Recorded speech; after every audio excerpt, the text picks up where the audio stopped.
Meus amigos da rede Atitude Positiva, estamos começando mais uma transmissão ao vivo, mais uma live, mais um bate-papo, uma conversa, sempre com olhares positivos sobre o que está acontecendo. E principalmente em época de pandemia, nós conversamos com especialistas, com convidados muito especiais, trazendo um enriquecimento ao debate durante a nossa quarentena. Sempre lembrando que a rede Atitude Positiva tem seus parceiros que acreditam na força da notícia boa, na força da notícia positiva. O restaurante Tartone no Shopping Bourbon Country, Alsigns, adesivagem e sinalização, o Instituto de Medicina do Esporte do Dr. Félix Drummond, Kia Sun Motors, já voltando a atender, né, praticamente normal aos seus clientes, na Ipiranga 8.113, Ceará 370, Smartback, a melhor assistência de celulares do Rio Grande do Sul e do Brasil, smartpack.com.br. O meu café vem de Turim, vem da Itália, o café Lavazza, representado pela expressomatic.com.br aqui no Rio Grande do Sul. Nosso convidado de hoje vai dar um show por aqui, a nossa rede Atitude Positiva. Você já está vendo aqui o card do Dr. JJ Camargo, você conhece ele da Zero Hora, do Caderno Vida, você conhece ele dos livros, você conhece ele da medicina, da Santa Casa, do extenso currículo que ele tem. Nós conversamos, conseguimos conversar 19 minutos na semana passada, tivemos muito problema de conexão de internet, e ele aceitou com muito bom grado estar conosco novamente nessa noite para fazer uma entrevista completa, dessa vez com muita riqueza. Doutor JJ Camargo, boa noite. Boa noite, Renato. Prazer Mais uma voltar vez. a te ver e vamos hoje completar essa entrevista. Hoje sim, hoje nós vamos recuperar algumas coisas e vamos fazer a nossa entrevista. José de Jesus Peixoto Camargo, o homem que veio de Vacaria para Porto Alegre, para o Brasil e para a América Latina. O senhor é pioneiro em transplantes da América Latina. Nos conte um pouquinho, nos recupere um pouquinho essa história da medicina na sua vida, doutor Camargo. Você sabe que eu me formei na URGS em 70, fiz residência na Santa Casa com o professor Ivan Faria Corrêa, mas houve um episódio interessante. Ele um dia me disse, a propósito de eu ter comentado que ele tinha um recorte de um jornal antigo, numa gaveta onde ele guardava quase tudo, ele guardou a manchete do Diário de Notícias de 1967, quando o Christian Barnard tinha feito o primeiro transplante de coração na África do Sul. Quando eu perguntei por que ele guardava, ele me disse, porque nós ainda vamos fazer transplante de pulmão. Naquele momento, eu gostei mais do nós, porque isso significava que eu faria parte do serviço, e até então ninguém tinha sinalizado isso. Mas aquilo ficou germinando. No final da década de 70, eu fiz um trabalho experimental com transplante em cães e apresentei essa experiência num congresso pan-americano no México. E fui convidado, a propósito da apresentação desse trabalho, de fazer a continuação dele na Clínica Mayo, nos Estados Unidos. Isso me levou para um lugar maravilhoso, onde eu pude treinar muito. Só que quando eu voltei para Santa Casa, nós estávamos num momento caótico. No início dos anos 80, foi o pior período da história recente da Santa Casa. Exatamente no ano que eu cheguei, começou a fase da reconstrução. E a primeira batalha que eu tive que enfrentar foi criar uma UTI que permitisse cuidar de pacientes da complexidade do transplante de pulmão. E a UTI foi inaugurada com plantonistas regulares e tal em janeiro de 89. E em maio nós fizemos o primeiro transplante de pulmão. Desde então foram 680 transplantes e uma experiência realmente muito grande. Isso é 52% da experiência brasileira de transplante de pulmão até hoje e que significou um salto de qualidade para o hospital e para a equipe que foi requintando o treinamento e melhorando o resultado. Hoje nós temos uma equipe que realmente faz as coisas andar de maneira sólida, consistente e crescendo muito, oscilando a atividade em função do número maior ou menor de doadores. O nosso melhor ano foi 2018, quando nós fizemos 52 transplantes, que é um número emblemático, porque isso significa um por semana. Sim. Mas tem oscilado. E agora, claro, em época de pandemia, reduziu muito, porque toda a atividade médica reduziu nesse período. Eu estou muito aflito com isso. Nós temos tido mortes na lista de espera, porque uma pandemia não muda a necessidade de quem está precisando de outras Claro. E isso é uma tragédia para quem multiplica a angústia esperando que se resolva, correndo contra o tempo. Né? Então, essa é uma experiência humana muito forte e sobrecarga emocional do grupo de acompanhar pessoas que estão correndo contra o tempo e têm consciência disso. A fila para, doutor Camargo, por quê? Por causa das questões de higienização, de cuidado e tal? Ou ela para porque os médicos todos estão voltados para a questão do coronavírus? Ou as duas coisas? Não, nenhuma coisa nem outra. Na verdade, a atividade médica no Rio Grande do Sul está vivendo uma situação muito, muito peculiar. Nós temos a menor taxa de comprometimento da população pelo Covid-19 e os hospitais se prepararam para uma atividade extraordinária, que tomara que não chegue nessa altura, quanto menos, melhor. Tomara. Mas o que está ocorrendo, que é muito curioso, é que as pessoas têm deixado de ir ao hospital precisando de atendimento para outras doenças. Uhum. É uma coisa realmente estranha, porque as pessoas com medo de adquirir a doença nova estão morrendo da doença velha. Sim. E um grande número de pacientes acorre ao hospital em situação crítica. E aí são internados moribundos. E você vai descobrir que eles têm 4, 5, 6 dias em casa tentando escapar da ideia de ir ao hospital. Como se o hospital fosse um lugar necessariamente contaminado. Uhum. A Santa Casa tem a maior parte da sua estrutura que nós chamamos de Covid-free, né? Não tem nenhum caso. Uhum. Aliás, a Santa Casa tem passado essas últimas semanas sem nenhum paciente com coronavírus e as pessoas continuam receosas, porque houve, na verdade, Renato, um exagero na recomendação do fique em casa, sem especificar o que isso significa. E o nível de informação da população, do entendimento da população, na média, é muito baixo. Né? E as pessoas têm uma dificuldade de entender realmente o que aconteceu e todo mundo exagera na preocupação de não ir ao hospital. Porque a recomendação lá no início era assim, se você tiver sintoma gripal leve, fique em casa. Não corra para as emergências, porque lá você pode encontrar pessoas doentes. Isso. E isso criou esse clima de demonização do hospital. E sem contar que durante uma certa paranoia. Durante um certo período as cirurgias eletivas foram temporariamente suspensas. Isso. Esse é o outro drama que a gente vê, que é uma quantidade significativa de pacientes com câncer que estão protelando o tratamento, reduzindo a chance de cura, porque, afinal, a quarentena não combinou com o tumor, que ele tinha que entrar em quarentena também. Né? Pois é. E tem gente morrendo de câncer que originalmente era curável. É uma situação muito, muito curiosa. E o quanto o senhor acha que o isolamento ele resolve na questão da pandemia? Ele funciona no achatamento da curva que a gente ouve tanto falar?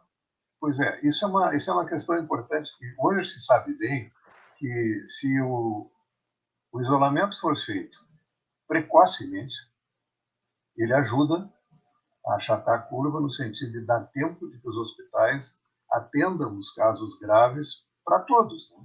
Porque o grande temor é que num determinado momento, chegasse no hospital uma legião de pacientes precisando de UTI. Né? Seria um desastre. Então, a ideia é assim, no início, e isso aconteceu aqui no Rio Grande do Sul, no início confirmado que era uma pandemia, realmente uma pandemia, quer dizer, generalizou isso, que os hospitais se preparassem para receber um número de pacientes que podia ser muito grande. A quarentena determinada naquele momento manteve as pessoas fora de circulação, porque esse é um vírus que se dissemina muito rápido, onde tenha muita circulação de gente. Por que predominou em Rio e São Paulo? Porque o vírus já estava circulando e aí tivemos o carnaval. E hoje a gente sabe que os primeiros casos de Covid-19 no Brasil foram antes do carnaval. Quer dizer, aquele monte de gente na rua, as aglutinações isso certamente foi responsável pela predominância da doença no eixo Rio-São Paulo. Por que teve muitos casos no Ceará? Porque o Ceará é um polo consagrado de turismo dos europeus na época do carnaval. Isso. Por que tem tantos casos no Amazonas? É um dos lugares do Brasil onde tem maior circulação de estrangeiros, continuamente. Por causa da Zona Franca. Manaus está mais próximo de Miami do que de São Paulo. Uhum. E circula muita gente. E em Manaus é um problema sério, porque a circulação dessas pessoas na cidade de Manaus significou circulação aumentada de pessoas na Zona Franca, Isso. onde está a população pobre. Porque na maioria das cidades brasileiras, o vírus chegou de avião. Né? Então, o vírus foi trazido para o Brasil pelas pessoas de classe média alta que tinham viajado para a Europa. Uhum. Depois surgiram os casos dos familiares dos pacientes que tinham viajado para a Europa. E depois se generalizou entre pessoas que nunca conheceram ninguém que tenha viajado. Quer dizer, aí a coisa generalizou. Mas essa progressão da doença, se ela foi acompanhada de quarentena precoce, as coisas são parcialmente contidas. Na verdade, não se evita a progressão da doença, se desacelera a progressão da doença. Porque o maior desastre que aconteceu na Itália foi que a Itália, o norte, que aliás, quando a gente fala de Itália, não é a Itália toda, nós estamos falando da Lombardia, Exato. onde tem uma população de velhos muito grande e onde tem uma população de operários chineses enorme. E existe uma associação, uma relação entre Milão e Wuhan, na China. Milão, capital da moda, e Wuhan, a liderança em indústria têxtil na China.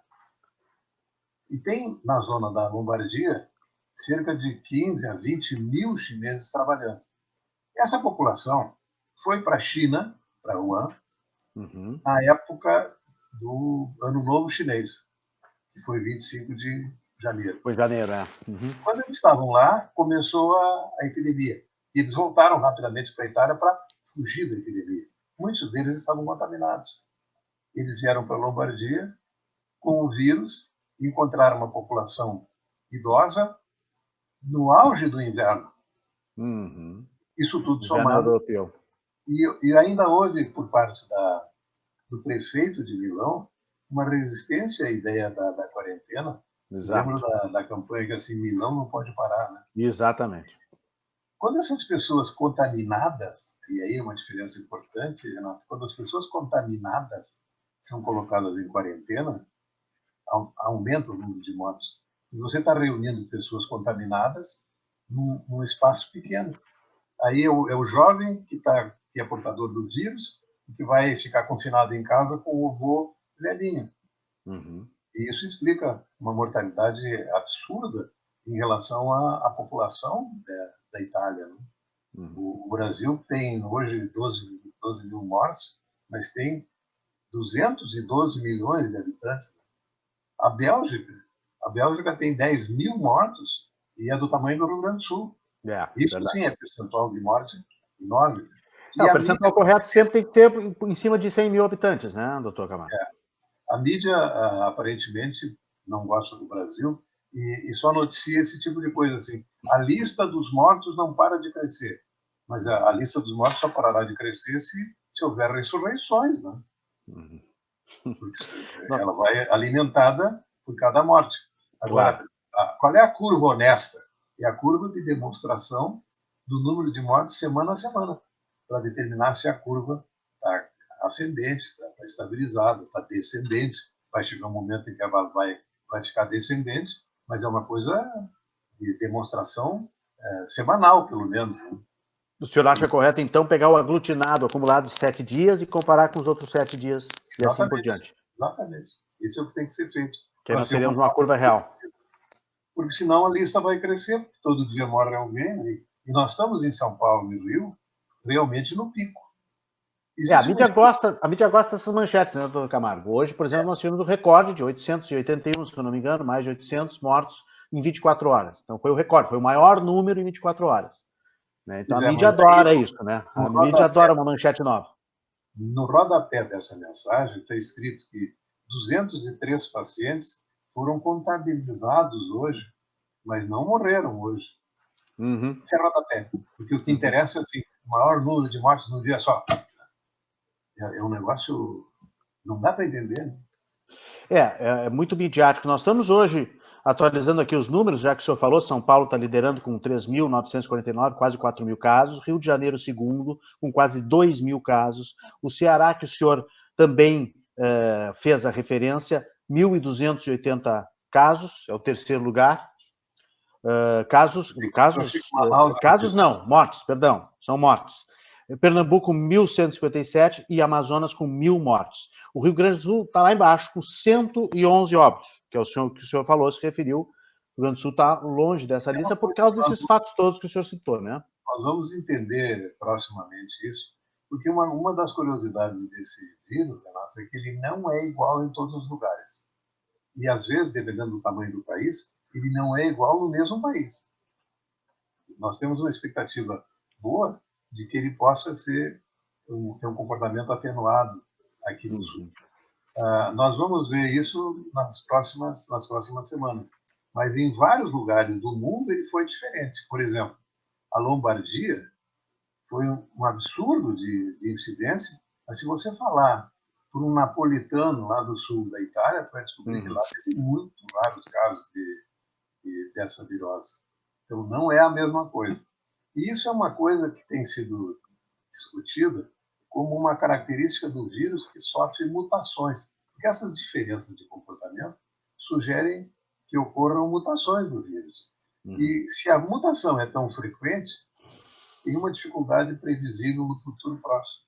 Vai ser mais difícil a produção da vacina se ele sofre tantas mutações. Isso explica por que ela se manifesta, a doença se manifesta de formas diferentes em regiões diferentes, é isso? Exatamente. Às vezes mais grave, às vezes menos grave, e varia de pessoa para pessoa também, né, doutor Camargo? Você sabe que tem A manifestação, né?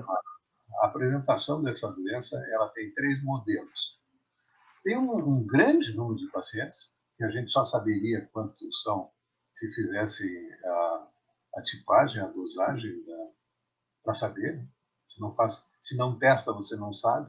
Mas uma coisa que se sabe é que a maior parte dos pacientes que se expõem ao contato com o vírus nunca terão sintomas. Essa é a maior parte. A segunda é uma população um pouco menor que tem sintomas moderados. É como se fosse uma gripe com dor muscular mais prolongada e mais intensa. E resolve com isso. E tem o terceiro grupo, que começa lento, mas sempre com uma febre persistente, e aí, de repente, a doença acelera, que é quando ela chega no pulmão. Isso é uma coisa que também se aprendeu com esse vírus, que ele é uma doença orgânica sistêmica, diferente das outras, do H1N1, era uma doença predominantemente pulmonar. Essa é uma doença sistêmica.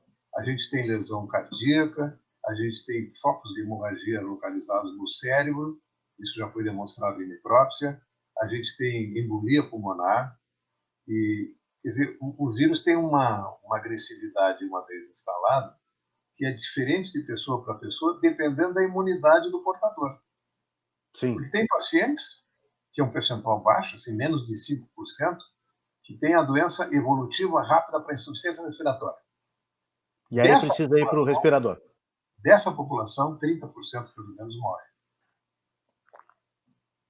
E isso é uma característica que não tem sido antecipável quando o paciente é admitido no hospital. Não tem como saber em que grupo ele estará. Né? Mas são pacientes que são monitorados, por exemplo, com tomografia de tórax. Isso. Se a tomografia de tórax mostrar uma infiltração, que a gente chama de vidro fosco, nas bases pulmonares, alerta com ele. Não é obrigatório que ele vá progredir para a necessidade de ventilação artificial, mas ele é o da população de risco.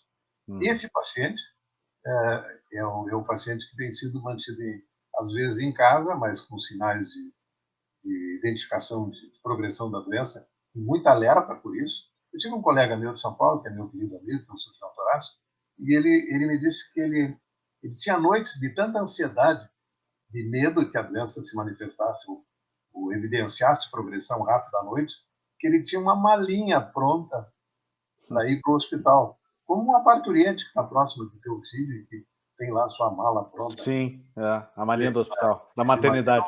O nível a descrição dele quanto a essa vivência foi extremamente emocionante, assim, para mostrar também o significado do medo no comportamento das pessoas. E ele acabou fazendo a involução da doença em casa. Ele nunca foi para o hospital. Não chegou aí. Que bom, que bom.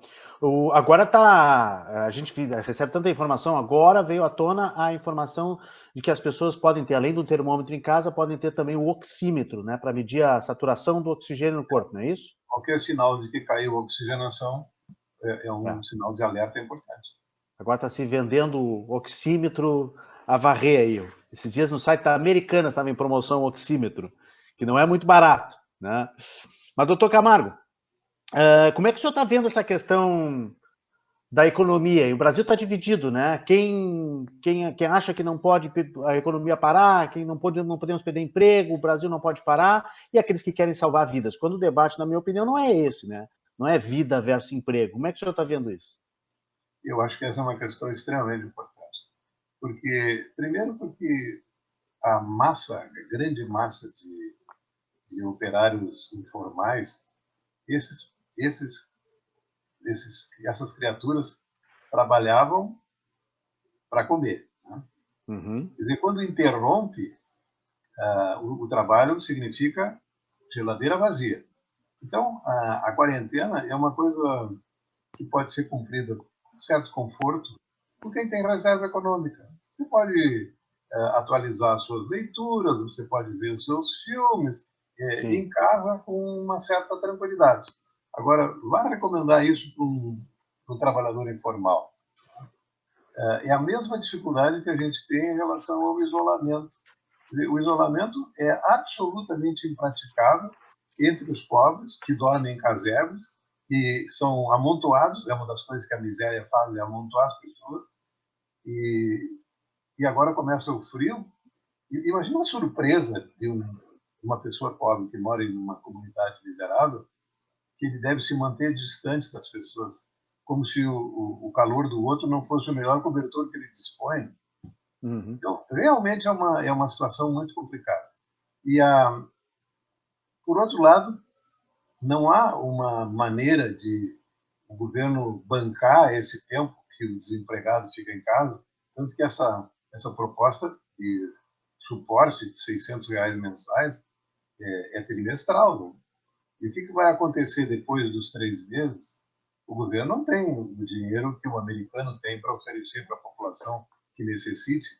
Então, realmente as coisas estão muito perigosas, porque quando acabar o suporte, você não pode pedir racionalidade para o cara que dormiu mal porque os seus filhos choravam de fome. Esse é um dilema real. É um grande dilema. Por outro lado, assim, eu sou favorável ao isolamento, mas não horizontal.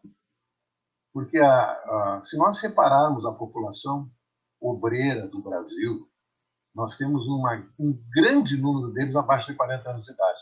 Essa é a massa de trabalho, a massa laboral mais significativa do país.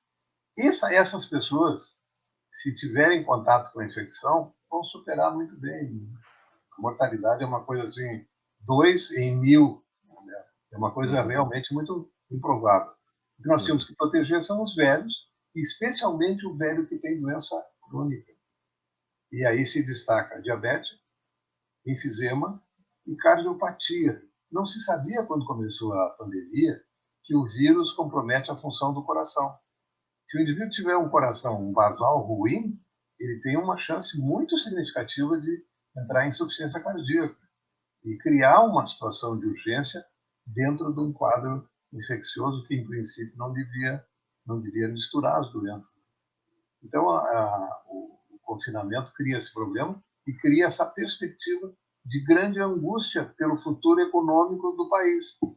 Então, eu acho que essas coisas precisam ser racionalizadas. A dificuldade maior que a gente tem, na verdade, é cultural. Porque na Suécia não houve isolamento. Mas na Suécia não houve e foi tão bem, por que tem que fazer aqui? Porque a Suécia é outro mundo. É um país extremamente educado, civilizado, em que as pessoas cumprem as coisas que são determinadas. Em Taiwan, que é uma ilha que, por ser ilha pequena, tem um índice de educação média da população altíssimo, nunca houve isolamento e a taxa de mortalidade, de morbidade dessa pandemia é baixíssima lá, porque tem educação. Agora aqui, qualquer coisa que se recomende como lei imposta de cima para baixo no Brasil nunca funcionou, né? Aliás, é um país onde tem uma curiosa tendência a uma lei que pega ou não pega. Isso, a lei que cola é a lei que não cola. É uma A coisa... de Gerson é a que mais colou no Brasil, né, doutor Camargo? Essa é o clássico. Bom, eu quero falar de saúde com o senhor, mas também quero falar de literatura, quero falar dos seus livros, quero falar também da coluna. Da outra vez eu cheguei a lhe perguntar um pouco mais disso, queria que a gente misturasse um pouco os assuntos, porque tem muita gente que lhe lê, né, e gosta muito da sua coluna no Caderno Vida, lê os seus livros, e o senhor falava dessa relação, o senhor fazia até uma comparação entre os seus pacientes, que o senhor trata de uma maneira muito carinhosa, e os leitores que o senhor encontra no supermercado, nas ruas, e o senhor também dá esta dedicação, né, essa atenção para eles. Gostaria que o senhor falasse um pouquinho sobre isso, recuperando aquela nossa conversa. Eu acho que é uma coisa extremamente gratificante na nossa experiência de contato com o público através do texto. E as pessoas nos tratam com intimidade. E eu lembro de uma velhinha que eu encontrei, ela me disse: aquela história da fulana não podia ter terminado daquele jeito. Porque ela ficou indignada porque a pessoa tinha morrido. Uhum. E para a história ser ao gosto dela, não devia ter acontecido nada disso. Então, as pessoas vestem a história, adotam aquilo como uma forma de vida e tem um autor daquilo que é o responsável pelo desfecho. E é uma experiência extremamente gratificante de pessoas que... eu já vivi coisas assim, depois que eu comecei a escrever regularmente em 2011, eu já vivi experiências maravilhosas. Por exemplo, um sujeito que me telefonou para me contar que 20 dias antes eu tinha, com uma coluna que escrevi, evitado o suicídio dele. Ele estava num momento emocional muito ruim. Que responsabilidade, hein, doutor? E tu vê que coisa impressionante. Eu já tive, assim, pacientes que me disseram: olha, eu gostei de uma coisa que o senhor disse e passei a exigir que meus filhos lessem, porque eu sei que está interferindo na educação da família. Ou então, escrevi alguma coisa sobre vocação e uma senhora me mandou um e-mail super gentil dizendo que eu tinha mudado a vida do filho, que confessou para ela que durante os últimos 2 ou 3 anos sofria muito e que ao ler uma coisa que eu escrevi tinha tomado a decisão de que eu sei o que eu quero ser médico. Tá? Que bacana. Quer dizer, isso é uma maravilha. É um E isso é bálsamo, uma né? enorme responsabilidade. Enorme responsabilidade. Esse sujeito que evitou o suicídio aí, que desistiu do suicídio, ele leu uma coluna sua ou leu um livro? Uma coluna. Uma coluna. E o que o senhor falava na coluna? Falava sobre esperança, né? Dizendo que o quanto as pessoas que creem em alguma coisa e que esperam alguma coisa consciente, e principalmente as pessoas que são bem amadas, elas não morrem. Porque essa experiência eu tinha subtraído da minha vivência com os candidatos a transplante. Eu contei numa coluna de um sujeito que foi internado, entrou na lista de espera, e ele tinha um tipo sanguíneo raro. E ele ficou quase 2 anos na lista de espera. Nesse tempo, ele foi emagrecendo, ficou pele e osso, e de vez em quando ele fazia uma crise e ia para a UTI. Cada vez que ele ia para a UTI, nós achávamos que dessa vez ele não vai sair. E várias vezes ele saiu, e eu me lembro do dia em que ele saiu, me viu e disse: Não foi dessa vez, doutor. Quer dizer, ele estava realmente determinado a viver. Aí ele foi transplantado. Quando ele foi transplantado, fez uma festa, todo mundo gostava dele. E quando ele estava para ter alta, eu disse, bom, eu preciso saber qual é a fórmula em que você teve uma força, uma determinação de viver incomum. Então me conta, qual é o segredo? Aí eu disse, doutor, eu sei, não contei para ninguém no hospital, mas para o senhor eu vou contar. A Ana Maria me prometeu que se eu vivesse, ela me esperava. Ele tinha a Ana Maria. Isso é uma coisa que eu aprendi, que a determinação de viver, ela depende dessa equação. Amor para dar, amor para receber. Quem não é amado ou não ama, ele interpreta a oferta do que tem que fazer para se preparar para o transplante como uma coisa agressiva e desproporcional. Se ele não está vivendo bem, foi uma coisa que me chocou no início da minha experiência com transplante, a quantidade de pessoas que não suporta a ideia de sofrer para continuar vivendo uma vida da qual ele não teve coragem de fugir pelo suicídio. Então, quando você vê isso, você tem a noção clara de que se você tem amor para dar e amor para receber, a vida se justifica. E esse paciente não, porque ele é meu leitor só, ele leu essa coluna e se deu conta que ele tinha pessoas para amar e para ser amado, e que a morte era extemporânea para ele. Que maravilha. Doutor Camargo, eu vou sair um pouquinho aqui de cena para mostrar os seus livros. Eu não tenho necessariamente aqui uma ordem, mas vamos falar um pouquinho sobre eles. Felicidade é o que conta. Uma frase sobre cada um, hein? Esse é o quarto livro dessa temporada. Eu comecei a escrever em 2011 e até agora tem 5 livros, o sexto está a caminho, reunindo crônicas, que na maioria delas foram publicadas no jornal, mas tem várias inéditas. E esse título, A Felicidade é o que Conta, é o título de uma das crônicas, né? Em que uma pessoa me disse que ela só vivia porque ela via a perspectiva de continuar feliz e que um bom médico devia ser aquele que garantisse o tempo de felicidade máximo que a pessoa pudesse viver. Esse livro é muito interessante. Este aqui, do que você precisa para ser feliz. Esse é o meu preferido. Esse é o meu preferido. É? Por quê? Porque ele, não sei, ele reuniu uma série de crônicas que tem um significado importante para mim. O título desse livro foi de uma interlocução com Bruno Palombini. Eu tinha recebido um convite para voltar para os Estados Unidos e estava em dúvida. E um dia eu disse isso para o Palombini. O Palombini me disse: o que você tem que fazer para tomar decisão sem sofrimento é descobrir o que você precisa para ser feliz. Quando você responder essa pergunta, todas as outras respostas serão espontâneas. Tem histórias lindas nesse livro.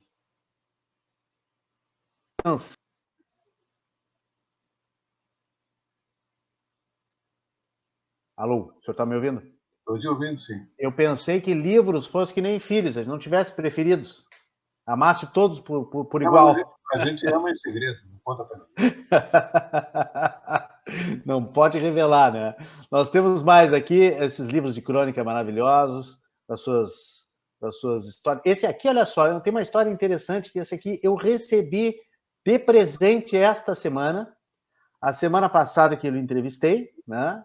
E até este dia que estou lhe entrevistando de novo, uma pessoa viu a nossa live e me mandou. Não pôde me trazer pessoalmente, mas me mandou esse livro. Eu não li ainda, está aqui na minha biblioteca, é tema de casa agora, para ler o que cabe em um abraço.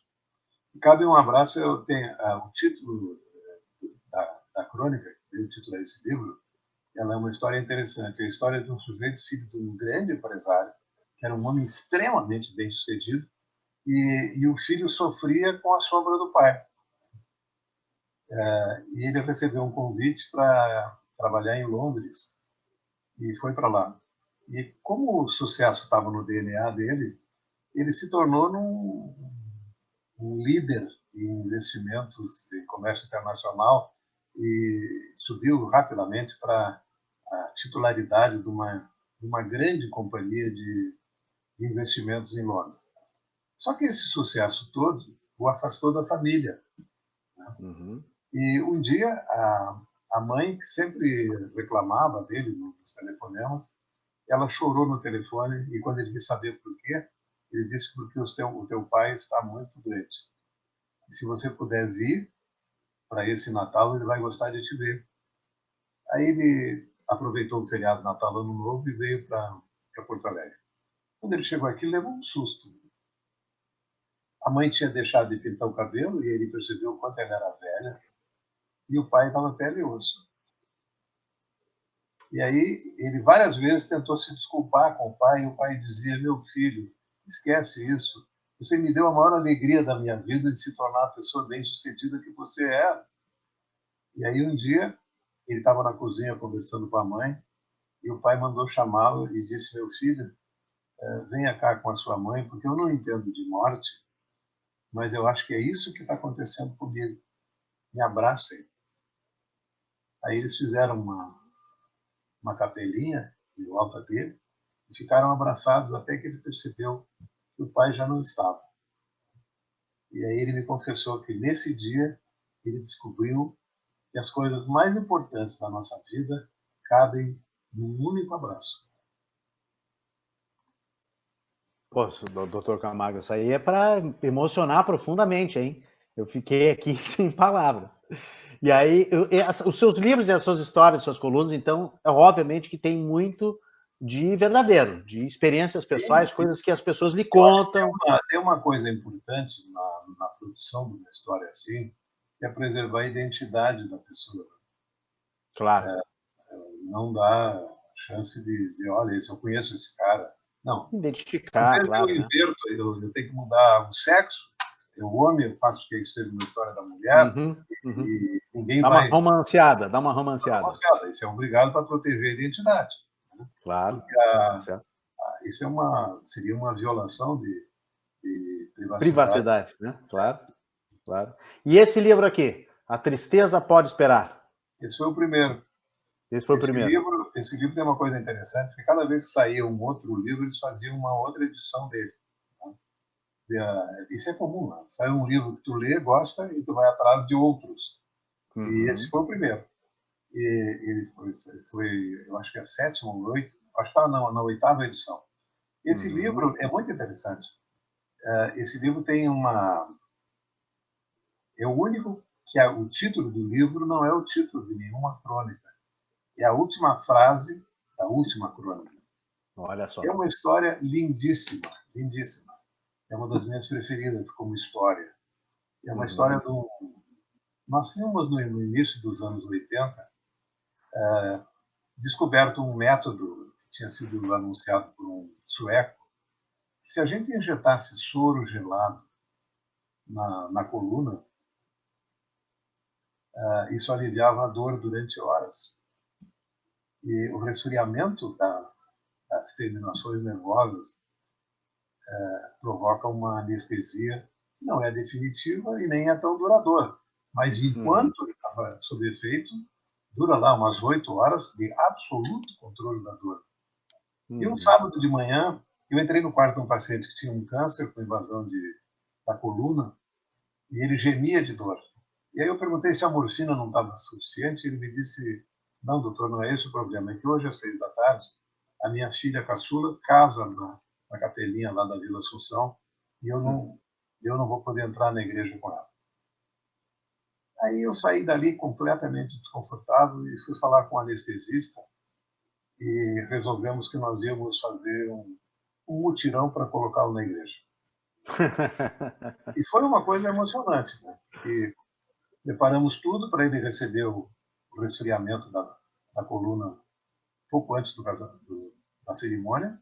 Convocamos um irmão menor, mais jovem que ele, que era muito querido dele, e que ficou responsável por trazer o barbeiro, o cabeleireiro, a roupa, para vestir o pai de noiva da maneira mais recomendada. No hospital, direto para a capelinha? Isso. Para surpresa Puxa da vida. família, que só esse irmão que sabia. Pô, que operação, hein? E ele tinha um problema quando a gente pôs a camisa, a gente descobriu o quanto a doença terminal consome o pescoço da pessoa, né? Então nós tivemos que injetar embaixo da pele do pescoço para ficar mais gordinho um pouco. E um rouge nas bochechas para dar uma cara de saúde. E nós enchemos o peito e as mangas com compressa para ele ficar mais forte, né? Uhum. E aí, assim, 4 ou 5 médicos, estudantes, residentes, enfermeiros e tal, nós fizemos uma espécie de corredor polonês, assim, nas laterais da igreja, enquanto ele entrou com a noiva. A regra é que a noiva seja o personagem mais feliz da entrada na igreja. Dessa vez a noiva foi derrotada. Bom, quando terminou, eu poucas vezes vi uma pessoa tão feliz. Quando Que terminou isso bacana. tudo, ele voltou para o hospital e eu soube que ele pediu ao plantonista que ele fizesse uma dose alta de morfina porque a danada estava de volta. E ele fez um pedido que me derrubou. Ele pediu que acontecesse o que acontecesse. A família não podia ser avisada da morte dele, ele morreu nessa noite. Ele morreu na noite do casamento da filha? Antes das 9 horas da manhã, porque às 8 horas a filha embarcava para a lua de mel em Nova York. E o pedido dele tinha a seguinte recomendação. E ele não queria estragar. Ele não queria que uma tristeza estragasse um momento feliz dela. E eu coloquei essa história e a última frase do livro, a última frase da última crônica diz assim: a felicidade é urgente. A tristeza pode esperar. Eu tô me emocionando aqui, doutor Camargo. Tô ficando com a voz embargada, sério. Isso aí, então, é a última crônica desse livro. É sério? Não, sério mesmo. Tô lhe falando sério. Tô com os olhos cheios de lágrimas aqui. Vamos falar do Não Pensem por Mim. Não Pense por Mim é da era pré-Zero Hora. E o tom... Esse é pela AGE. As outras todas são da LPM. Isso. Esse livro é uma coletânea de crônicas em que o mote principal é a indignação. A principal crônica que deu o título ao livro é uma crítica aos livros de autoajuda, né? Porque o livro de autoajuda presume que as pessoas sejam iguais. E aí as regras devem ser as mesmas para todos. Mas como as pessoas felizmente, são completamente diferentes, é um otimismo, é uma utopia pretender que uma fórmula de felicidade possa servir para muita gente. O livro de autoajuda, em geral, ajuda o autor do livro. Ajuda o bolso do autor. E vamos para o último, que é o mais recente. O senhor já tinha falado na outra entrevista, né? Mas vamos colocar aqui a capa do... Se você baseado no movimento da bicicleta. Se você para, você cai. Esse livro... Bonita capa. É o último. Esse livro tem a história, título... o título da coluna é Experiência de Ciclista, se você para, você cai. Aí o pessoal da editoria achou que essa frase final seria uma boa chamada para título do livro. E é a discussão de quantas pessoas deixam de viver plenamente, por exemplo, com a aposentadoria. Não é que as pessoas não possam se aposentar, não. E tem gente que se aposenta e vive muito bem, porque ela seleciona coisas que lhe dão prazer. Mas o indivíduo que se aposenta só para não fazer mais nada, ele, em geral, morre. Né? E ele morre tão mais rapidamente quanto mais ativa foi a vida que ele teve antes da aposentadoria. E essa história conta a vida de um homem que me procurou, era um negro com uma cara muito bonita, uma dentadura impressionante. E ele me disse: doutor, eu estou aqui porque eu estou com um problema, só tem que me ajudar. Porque eu trabalhei durante muitos anos, ele era um agente de segurança, num asilo de velhos. E aqueles velhos me chateavam muito, porque eles não tinham vontade de avançar, mas eu só queria que eles avançassem para onde? Eles estão lá esperando morrer, né? Ele disse, não, ele não tem entusiasmo para nada e tal. Aí ele tanto chateou a direção da organização que ele trabalhava que ele foi transferido para um colégio e passou a trabalhar como um agente de segurança num colégio de segundo grau. E aí se apaixonou pelos meninos, né? Que, por outro lado, passaram a ter um vozão conselheiro, de bom humor, e era uma criatura muito, e é uma criatura muito interessante. E aí ele foi me procurar porque ele precisava de um atestado de saúde. Ao contrário de todo mundo que só quer atestado que ele está doente. Ele queria um atestado de saúde, porque ele estava muito se sentindo ameaçado pela aposentadoria compulsória, apesar de ele ter, na opinião dele, plenas condições de continuar fazendo o que ele estava fazendo, mesmo que naquele mês de fevereiro ele completasse 81 anos. Esse velho me comoveu, né? Porque ele gostava tanto do que ele fazia. Lhe dava tanto prazer conviver com a juventude, ele achava que ele não merecia a punição de se aposentar contra a vontade dele. Bacana. Olha, o senhor também é um grande contador de histórias. Eu vejo que o senhor gosta de falar sobre essas histórias também, não é só escrever. Né? O senhor transmite, tem uma tradição oral aí de passar adiante essas histórias também que evocam a sua criatividade para escrever também, né? Isso é bacana. E essa coluna aqui, que motivou justamente a nossa pauta, o encontro com o senhor, né? Eu vou sair de cena também para deixar vocês dois à vontade. Essa coluna aqui, que é do Caderno Vida, de 18 e 19 de abril, na 0 Hora. Como será que seremos depois da pandemia? Que motivou justamente a gente fazer essa pergunta no tema de hoje e conversar com o senhor. Afinal, o que o senhor acha que vai acontecer depois que tudo isso passar com o ser humano, hein, doutor Camargo? Eu tenho recebido muitas questões sobre isso e eu respondo sempre do mesmo jeito. Motivação para sermos melhores não faltará.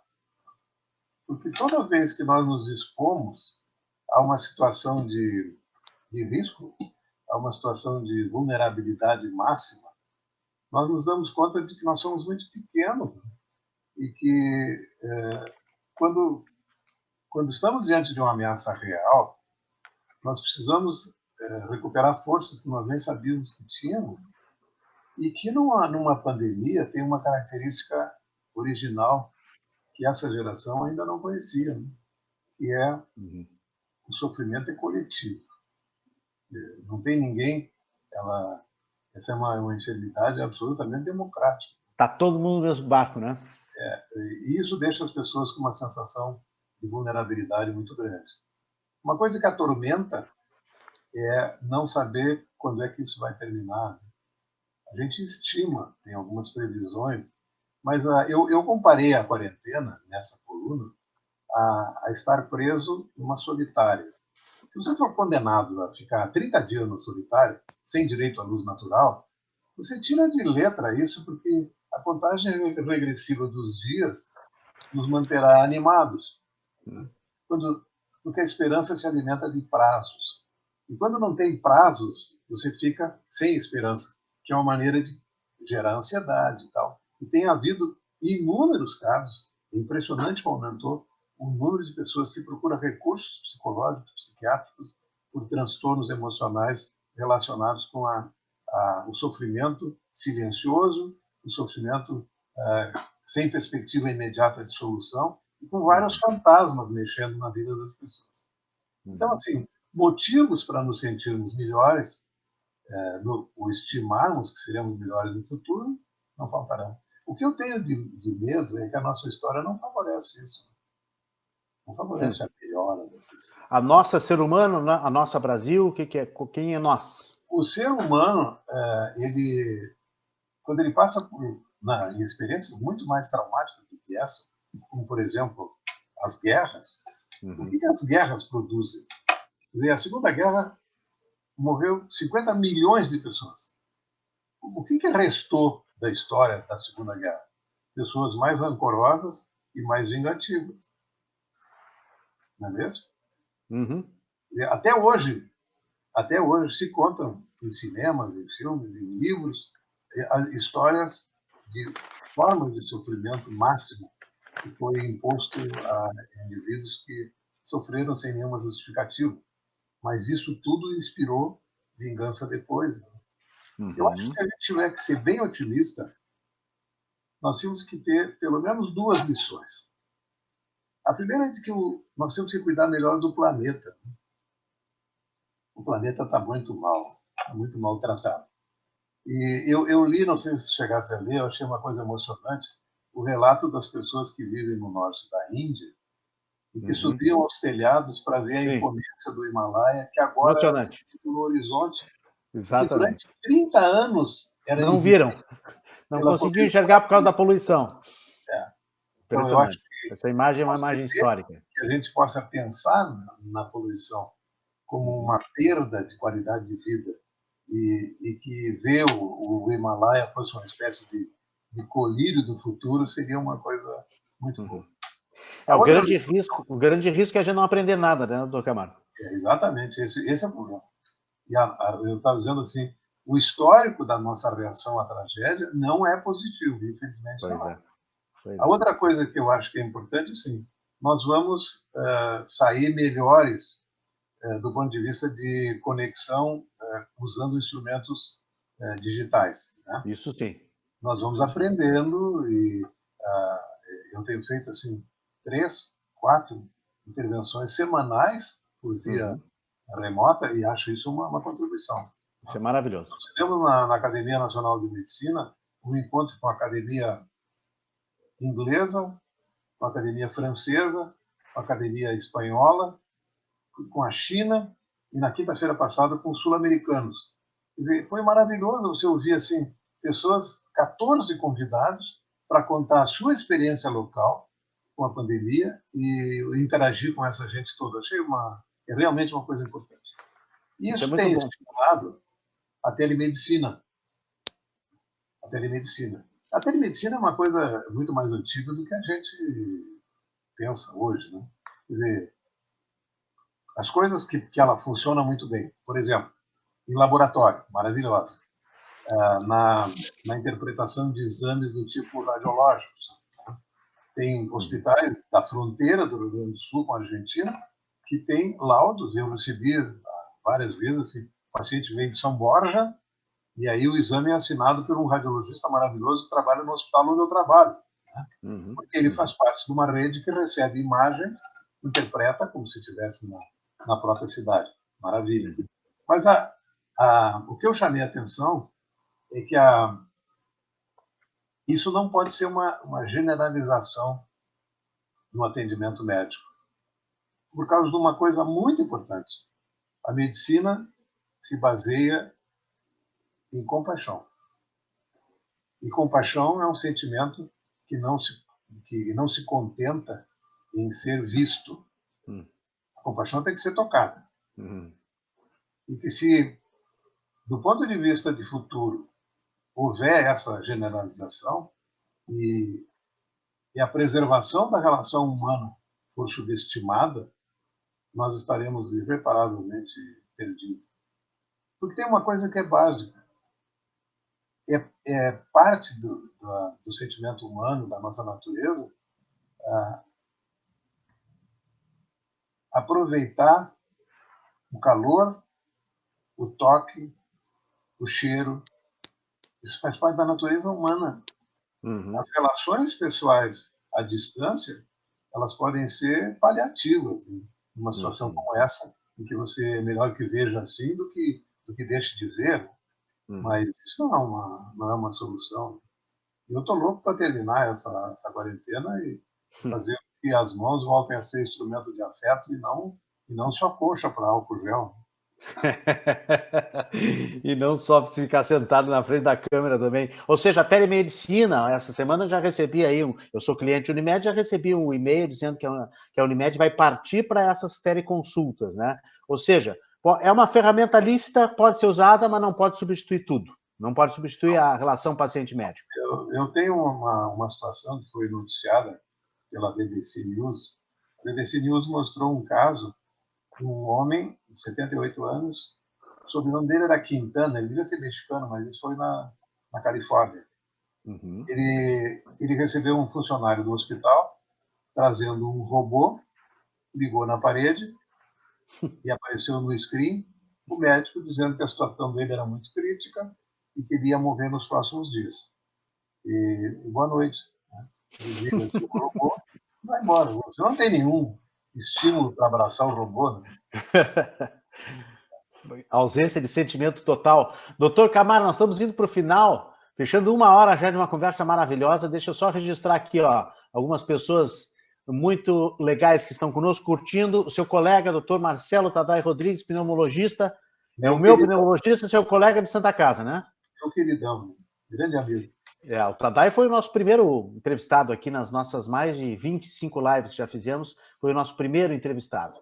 O Wilson Noer, que já foi um editor no passado, né, também, e hoje um grande empresário está dizendo que o senhor está tendo coragem aí de defender o isolamento vertical para poucos corajosos médicos. Wilson Noer está conosco aqui também. A Simone Meneghetti está dando o seu boa noite e ela também diz que as suas crônicas são emocionantes. Simone é a nossa colega no projeto Comunicação Sem Medo, ela é fonoaudióloga. O Henrique Azeredo está dizendo que essa do valor dos sentidos, da mão, está elogiando, né? Realmente que a mão nada substitui o abraço mesmo, o senhor tem até um livro nesse sentido também, o senhor contou essa história. O meu xará, que é comissário de Polícia Civil aposentado, faz lives também, é uma excelente figura, o comissário Renato Martins está dizendo que a gente está mexendo com a rotina dele. Que legal. Porque ele tem que acompanhar as entrevistas, o nosso horário aqui é 9 horas, já consagrado, e ele deve ser daqueles que dormem cedo. Aliás, a quarentena está mexendo muito com a vida das pessoas, com a rotina também, isso é bom e isso é ruim do ponto de vista médico, hein, doutor? É ruim. Nós temos um ritmo que, quando é quebrado, de alguma maneira, as coisas funcionam mal. Né? E tem muita gente dormindo tarde. Eu próprio quebrei muito a minha rotina e acho também. que isso não é bom. Isso é como viver trocando o fuso horário. Né? Não dá certo. Tem muita gente ligada, dando seu boa noite, elogiando aqui, e o Ângelo Pezzi diz o seguinte, ó, emoção, compaixão humana intensa, obrigado, doutor Camargo, por compartilhar, maravilhoso, Renato, que legal, o pessoal gostando e aprovando a nossa conversa, doutor Camargo, doutor JJ Camargo, primeira coisa que o senhor vai fazer quando terminar a quarentena, qual é? Além de sair abraçando todo mundo. Eu adorei um meme que o cara disse o seguinte, quando terminar isso tudo, eu quero ficar uns 15 dias sem aparecer em casa. Foi a mais bem-humorada que eu vi. Essa é muito boa. O senhor está aproveitando para escrever, o senhor tinha nos dito já que estava escrevendo, né? Preparando coisas novas aí. Eu estou fazendo um livro técnico e eu tenho o sexto livro de crônica está pronto. E eu recebi um desafio, ele não sabe ainda que eu topei, porque eu pedi uns dias para pensar, mas o Ivan Pinheiro Machado, que é o dono da LPM, me perguntou se eu aceitava fazer um livro para ser um e-book sobre a pandemia. Eu disse que eu não tinha motivação para isso, estava, na verdade, com o saco cheio de falar de pandemia. Mas aí eu comecei a pensar que é possível fazer um relato que seja útil para trazer informação, mas não como uma visão técnica, como uma visão jornalística. Uhum. E aí juntei uma porção de material, estou gostando do desafio, estou escrevendo isso e vai ser um e-book. Olha aí. Para ser colocado gratuitamente na rede. Estamos divulgando, não sei se em primeira mão, mas estamos divulgando, então, que há possibilidade não, vai acontecer, né? Um e-book sobre a pandemia de uma forma, com uma visão de colunista do Dr. JJ Camargo, não é isso? O título é Como se constrói uma pandemia. É uma construção, né? Tem causas e consequências. Então, acho que vai ser interessante.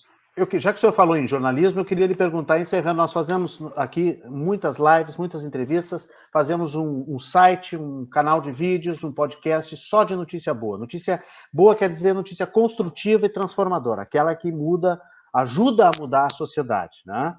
O senhor acredita que o jornalismo pode contar mais notícias boas, mais notícias construtivas? É possível fazer um jornalismo positivo? Mas é evidente que é, né? Porque tu sabe que quando existe uma tendência da saturação da notícia ruim. Né? Assim como houve uma época em que as denúncias de corrupção eram tão frequentes, lá pelas tantas ninguém ligava mais, né? Exato. E quando a agressão contínua de más notícias se perpetua, você esgota uma das coisas mais importantes da preservação da dignidade humana, que é a capacidade da indignação. Uhum. Então, eu acho que o jornalismo positivo, além de construir, ele preserva a sanidade da gente.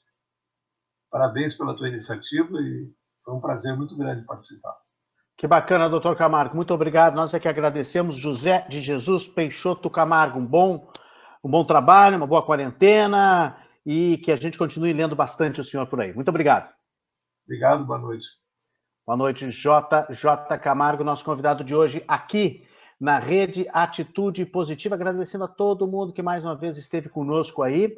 Nós estamos diminuindo as nossas lives, nós estamos fazendo algumas lives nas próximas semanas, mas vamos ficar, depois de um horário consagrado, de uma boa audiência, um bom retorno que nós tivemos nas segundas-feiras, às 9 horas da noite, nós estamos mantendo o Fórum Atitude Positiva. Ontem foi uma estreia maravilhosa, com 3 jornalistas fantásticos, o Sérgio Lidic, lá em São Paulo, do Projeto Comprova, o Fábio Marçal, lá em Brasília, que é correspondente da Rádio Guaíba, está há 32 anos em Brasília, e o André Machado, que é um grande jornalista também aqui de Porto Alegre, do Rio Grande do Sul, superintendente de comunicação da Assembleia Legislativa. Os 3 estiveram comigo falando sobre a pandemia da informação. Falamos muito sobre essa questão de notícias falsas, desinformação, fake news.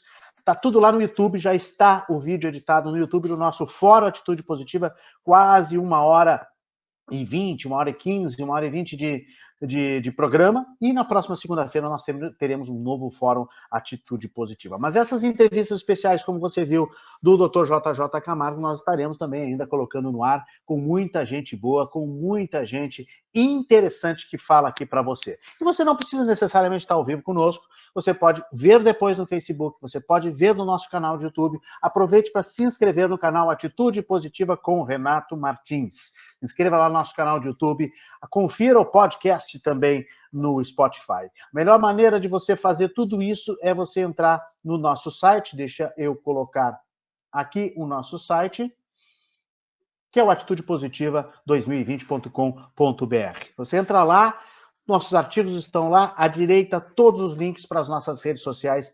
Tem LinkedIn, tem Twitter, tem Instagram, tem a fanpage, que tem muita notícia, mais de 10 notícias por dia, 10 notícias boas. E ainda tem o Instagram também, e temos também o podcast no Spotify, temos o canal de YouTube, todo o link está lá, todos os links das nossas redes sociais estão lá, os nossos canais de comunicação com a rede Atitude Positiva, que está completando 2 anos nesse mês de maio. Gostei muito, me emocionei realmente nesta narrativa do Dr. Camargo, nesta noite das suas histórias, e quero agradecer mais uma vez as marcas que estão conosco, que acreditam no poder da notícia boa, o restaurante Tartone, Shopping Bourbon Country, da minha amiga Fernanda Tartone, presidente da Brasel, está fazendo tudo. Nós temos uma live também, temos um vídeo lá no nosso canal de vídeos com ela, sobre a reinvenção dos restaurantes, que estão se preparando aí para voltar, ainda estão trabalhando muito com teleentrega, com o takeaway, e, enfim, você vai lá e no nosso canal de YouTube pode ver a nossa entrevista com a Fernanda Tartone. Alzheimer, do Sandro Tisotti, alzheimer-rs.com.br adesivagem, Instituto de Medicina do Esporte já voltou a trabalhar na reabilitação física com o Dr. Félix Drummond e sua equipe. Kia Sun Motors, pega o carro em casa para fazer a revisão e entrega de volta o carro. A loja está reabrindo aos poucos também, mas tem salão virtual, todo mundo protegidíssimo, segurança sanitária total. Ipiranga 8113 e Ceará 370. Um abraço à família First Now. Smartback, melhor assistência técnica de smartphones do Brasil, com Daniel Blanco e sua equipe, smartback.com.br, ou na Padre Chagas 67, sala 302, está aberta porque as assistências técnicas estão autorizadas a abrir. E o André e a Andréa tá apoiando, sempre brindando os nossos cursos, os nossos eventos, cursos que vão voltar, cursos presenciais que vão voltar, sim, senhor, né? Por enquanto, nós continuamos com os nossos cursos online, e você tem sempre o café da expressomatic.com.br. Falando em curso, deixa eu lembrar que estão praticamente encerrando as nossas inscrições para o próximo curso, que é Conteúdo, Ética e Etiqueta Digital. Serão 3 quartas-feiras, dia 20 de maio, 27 de maio e 3 de junho. Das 7 da noite até as 10 da noite. 3 horas online, você participa num grupo de máximo de 15 pessoas, já temos inscritos, vamos fazer por uma plataforma de teleconferência e vamos discutir exatamente o que o título diz, vamos debater essa questão. Está todo mundo meio perdido nas redes sociais. Como é que a gente cria hoje um conteúdo positivo, um conteúdo transparente, um conteúdo cheio de ética? Como é que a gente cria um código de ética para as nossas empresas, para as nossas organizações? Tudo isso no curso Conteúdo, Ética e Etiqueta Digital, está lá no simpla.com.br, simpla.com.br. Está nas redes também da Atitude Positiva, o nosso curso. Você se inscreve, nós queremos fechar uma turma online para essas 3 noites de quarta-feira. O curso fica gravado para quem é participante, pode assistir quantas vezes quiser depois. É uma maravilha, muita interação, muitas atividades práticas, conteúdo, ética e etiqueta digital. Está lá no simpla.com.br. Vamos estudar juntos, mesmo na quarentena. Uma boa noite para vocês, até a próxima e fiquem ligados na nossa rede Atitude Positiva. Boa noite.